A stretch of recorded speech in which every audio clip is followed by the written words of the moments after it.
Hello and welcome to the second part of my review of the CT Special Forces games on Game Boy and PlayStation 1. You may be wondering why Part 2 has come nearly 5 years after the original.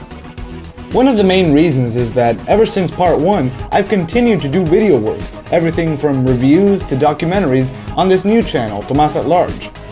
But now I want to satisfy viewers who were looking for Part 2 of the review, as well as do justice to the series by reviewing all of the games and not leaving any of them out. Last time we talked about the first 2 games in the series, namely the Game Boy Advance versions. This time we're talking about the third game in the series, Bioterror.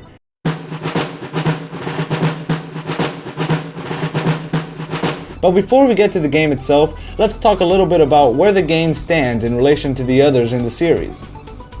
Typing in CT Special Forces 3 Bioterror into Google returns results for CT Special Forces 3 Navy Ops. GameSpot lists the European release date of this game as November 5th, 2004.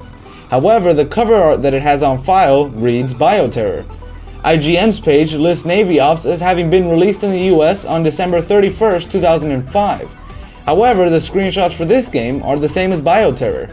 What we can deduce from this is that Bioterror was released in 04, and the same game was supposed to be released in the US in 05 as Navy Ops, but it probably didn't get released. If not, we would see cover art for both Bioterror and Navy Ops, even though they're the same game. Both subtitles, Bioterror and Navy Ops, make sense.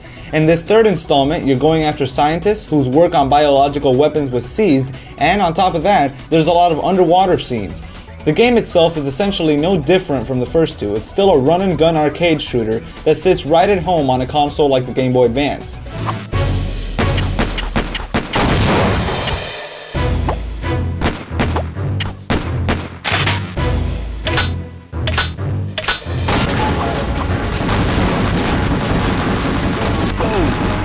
One striking difference, however, is the level design and difficulty.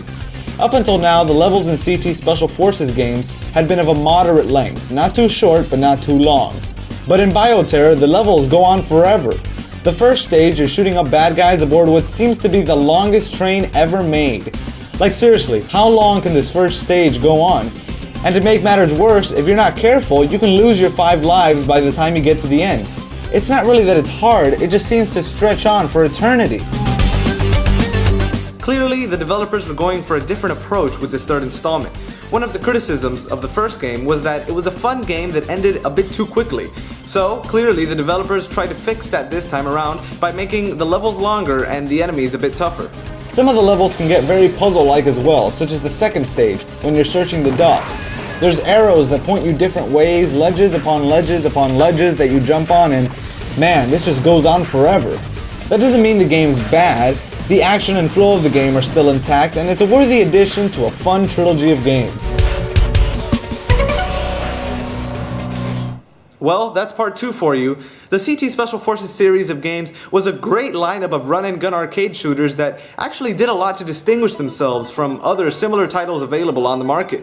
I grew up with these games, so it's great to have a chance to come back and finish off my review of them properly.